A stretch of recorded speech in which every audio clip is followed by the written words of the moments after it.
थिग बिदिनो जोंनि मानसिफोरनि जिबनावबो जायो, जोंनि सुबुंफोरनि जिबनावबो बिदिनो जायो। जों आसलते बिराद भबिष्यतनि बाथ्राफोरखौ उनाव इदि खालामगोन, उनाव थांनानै इदि खालामगोन, बेफोर टेनसनाव जोङो दादि थांनानै दोङो, दिनैदि थांनानै दोङो, दिनै जोङो रंजानोनो बावलाङो।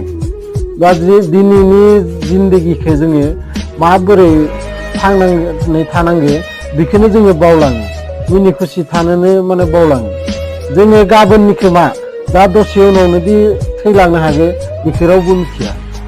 खिन्थु जोङो 10 बोसोर उनाव 5 बोसोर उनाव मा खालामनांगोन बा साननैसो उनाव माबा खालामगोन बिदि जोङो साननानैनो जों गासै सुबुं हारियानो दिमागाव मोनसे टेनसन माने फोथांनानै लायो। आरो बे टेनसनानो थाङै थुङै जोङो सानसे माने जेखालि थैनो गोनां सान फैयो, बेखालिसो जोङो सानो साला जिन्दगियाव मा दंमोन जोंना।